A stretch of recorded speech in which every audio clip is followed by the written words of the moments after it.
कर्मों का फल भोगना ही पड़ता है। कर्मों के भोग से कोई नहीं बच पाया है। जय श्री कृष्णा, राधे राधे। दोस्तों, आप सभी का स्वागत है हमारे चैनल में। दोस्तों, यह बात सत्य है कि कर्मों के भोग से आज तक कोई भी नहीं बच पाया है। अक्सर हम सोचते हैं कि हमें हमारे कर्मों का फल कैसे मिलता है और कर्म का सिद्धांत क्या है। हम जो भी कर्म करते हैं, चाहे वो सही हो या गलत, हमें उनका फल एक दिन भोगना ही पड़ता है। जिंदगी अगर हंसाए तो समझ लीजिए कि अच्छे कर्मों का फल मिल रहा है, और अगर जिंदगी रुलाए तो समझ लीजिए यह भी आपके कोई बुरे कर्मों का फल मिल रहा है। कर्म तो हम सभी करते हैं। अच्छे कर्म करेंगे तो अच्छा फल मिलेगा, और अगर अच्छे कर्म नहीं करेंगे तो बुरा फल ही मिलेगा। ये जो कर्म हम करते हैं, अच्छे या बुरे, ये हमें कभी छोड़ते नहीं हैं। हमें इनका फल आज नहीं तो कल ज़रूर मिलना होता है। लेकिन कई बार जब हमें बहुत दुख मिल रहे होते हैं, तब हम बोलते हैं कि हमने तो कोई बुरा कर्म नहीं किया, हमने तो किसी का कभी बुरा किया ही नहीं, फिर हमें क्यों इतने दुख मिल रहे हैं। लेकिन दोस्तों, हमने कर्म किए ज़रूर होते हैं। अगर इस जन्म में नहीं किए तो पिछले जन्म में किए होंगे, और पुराने जन्म का तो हमें याद नहीं होता ना, क्योंकि हम इंसानों से तो चालाकियां कर सकते हैं, लेकिन उस भगवान से नहीं। कर्मों का सिद्धांत बड़ा ही सरल है। जैसा आप किसी को दोगे, वैसा ही आपको वापस मिलेगा।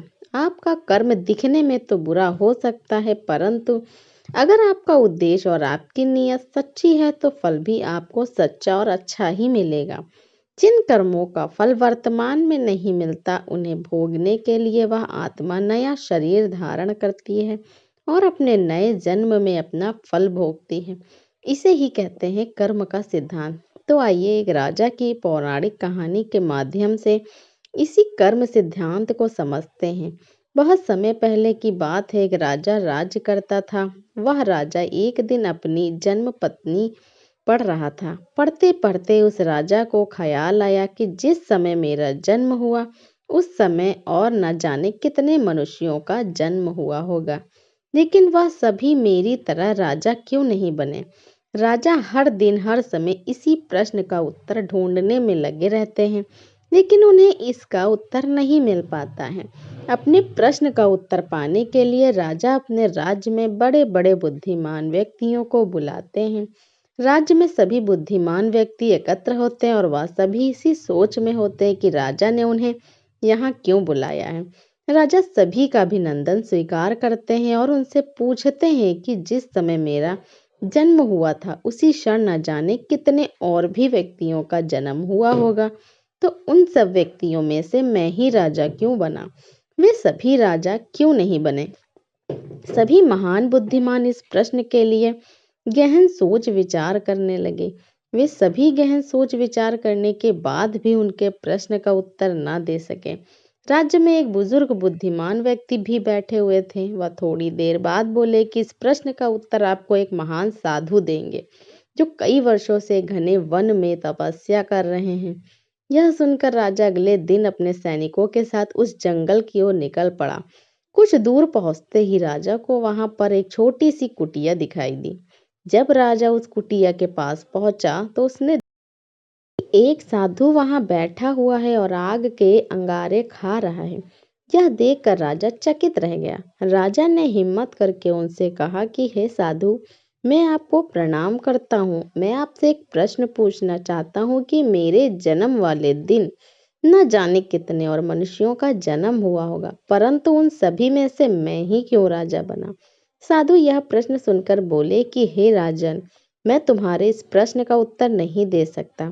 थोड़ा आगे चलकर तुम्हें एक और साधु मिलेंगे, वही तुम्हें इसका उत्तर दे सकते हैं। यह सुनकर राजा दूसरे साधु की तलाश में आगे निकल पड़ा। थोड़ा आगे चलते ही राजा को दूसरा साधु दिखाई देता है, और वह साधु मिट्टी खा रहा होता है। यह देखकर राजा हैरान रह जाता है। फिर उस वक्त राजा हिम्मत करके अपना प्रश्न साधु से पूछता है। फिर साधु क्रोधित होकर बोलता है कि तुम जल्दी यहाँ से चले जाओ, मेरे पास तुम्हारे इस प्रश्न का उत्तर नहीं है। परंतु वह साधु उसे एक लड़के के बारे में बताता है और कहता है कि तुम उसके पास जाओ तुम्हें अपने प्रश्न का उत्तर जरूर मिलेगा। तो राजा उस लड़के की तलाश में आगे बढ़ने लगता है। ढूंढते ढूंढते वह राजा एक गांव में जा पहुंचा। थोड़े ही समय बाद राजा को वह लड़का मिल गया। वह बहुत ही बीमार था। राजा ने उस लड़के से अपना प्रश्न पूछा और लड़का बोला, हे राजन, आप और हम पिछले जन्म में 4 भाई थे। एक बार हम चारों भाई किसी जंगल में भटक गए थे और हमें वहां कई दिन हो गए थे।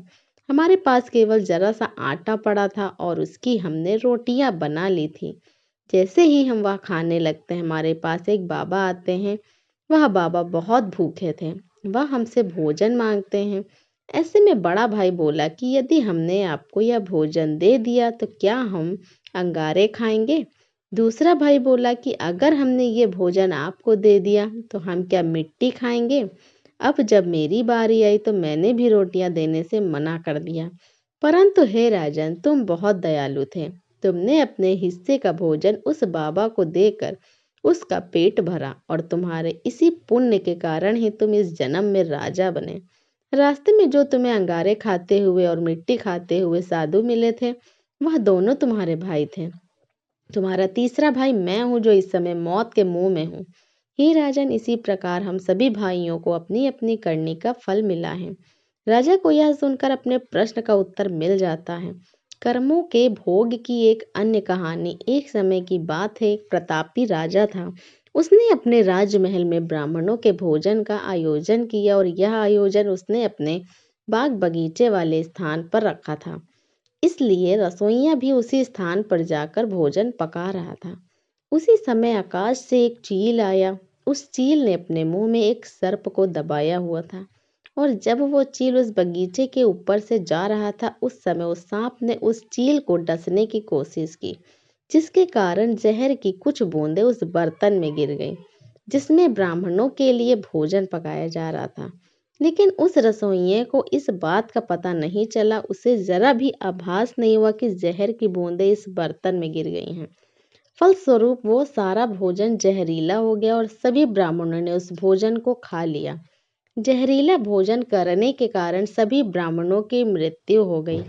एक साथ इतने ब्राह्मणों की मृत्यु हो जाना कोई अच्छी बात नहीं थी और यह तो घोर पाप हुआ। अब भगवान के सामने यह प्रश्न उठा कि इस पाप की सजा किसको दी जाए।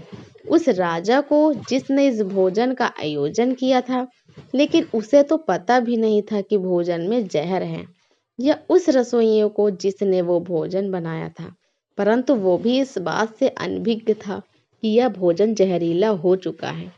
तो क्या सजा उस चील को दी जाए जो उस सर्प को लेकर वहां से निकला, और यह फिर सजा उस सांप को दी जाए जिसने आत्मरक्षा के लिए उस जहर को उगला। तो यह बड़े असमंजस की स्थिति बन गई कि आखिर इतने बड़े घोर पाप की सजा किसको दी जाए। धीरे धीरे इस कर्म की सजा के लिए काफी दिन बीत गए। फिर एक दिन कुछ ब्राह्मण उस नगर में आए और उन्होंने एक महिला से राजमहल का पता पूछा। उस महिला ने राजमहल का पता बता दिया, लेकिन पता बताने के बाद उस महिला ने उन ब्राह्मणों से कहा कि आप राजमहल जा तो रहे हैं, लेकिन थोड़ा संभल कर जाइएगा, क्योंकि ये जो राजा है ये ब्राह्मणों को भोजन में जहर मिलाकर दे देता है। उस महिला के इतना कहते ही भगवान ने कहा कि इस कर्म के फल का अधिकारी मुझे मिल गया है।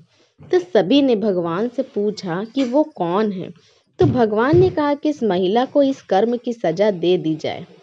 तब सभी आश्चर्यचकित हो गए और वो बोले कि वो महिला तो उस समय वहां मौजूद भी नहीं थी।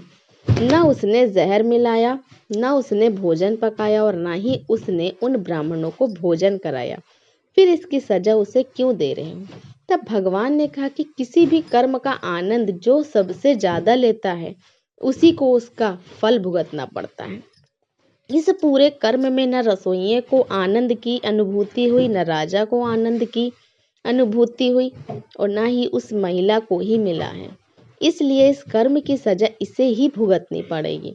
कर्म के फल की व्याख्या इतनी आसान नहीं है। शब्द ही हमारे कर्म है। हम जो काम करते हैं वो तो हमारे कर्म होते हैं, लेकिन हमारी किसी के प्रति जो भावनाएं हैं वह हमारे कर्म हैं। हमारे विचार ही हमारे कर्म हैं। अगर आपने अपने विचारों पर नियंत्रण करना सीख लिया तब आप एक महान इंसान बन जाते हैं। जब आप अच्छा सोचते हैं तो आपके साथ अच्छा ही होता है और वो होता ही रहेगा। इसलिए दोस्तों, किसी के भी बुरे कर्मों की आलोचना नहीं करनी चाहिए।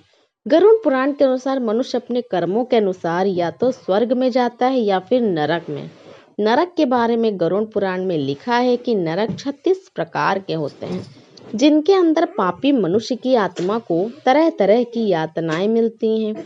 इन 36 प्रकार के नरकों में से 10 मुख्य नरकों के बारे में गरुड़ पुराण में लिखा है। तो दोस्तों, इस कहानियों से हमें यह पता चलता है कि हम जो भी कर्म करते हैं, चाहे वो सही हो या गलत, हमें उनका फल एक दिन भोगना ही पड़ता है। जिंदगी अगर हंसाए तो समझ लीजिए कि अच्छे कर्मों का फल मिल रहा है, और जिंदगी रुलाए तो समझ लीजिए यह भी आपके कोई बुरे कर्मों का फल मिल रहा है। कर्म तो हम सभी करते हैं। अच्छे कर्म करेंगे तो अच्छा फल मिलेगा, और अच्छे कर्म नहीं करेंगे तो बुरा फल ही मिलेगा। ये जो कर्म हम करते हैं, अच्छे या बुरे, ये हमें कभी छोड़ते नहीं हैं। हमें इनका फल आज नहीं तो कल ज़रूर मिलना होता है। लेकिन कई बार जब हमें बहुत दुख मिल रहे होते हैं, तब हम बोलते हैं कि हमने तो कोई बुरा कर्म नहीं किया, हमने तो किसी का कभी बुरा नहीं किया, फिर हमें क्यों इतने दुख मिल रहे हैं। लेकिन दोस्तों, हमने कर्म किए ज़रूर होते हैं। अगर इस जन्म में नहीं किए तो पिछले जन्म में किए होंगे, और पुराने जन्म का तो हमें याद नहीं होता, क्योंकि हम इंसान से तो चालाकियां कर सकते हैं लेकिन उस भगवान से नहीं। कर्मों का सिद्धांत बड़ा ही सरल है, जैसा आप किसी को दोगे वैसा ही आपको वापस मिलेगा। दोस्तों, कहानी कैसी लगी कमेंट बॉक्स में ज़रूर बताएं।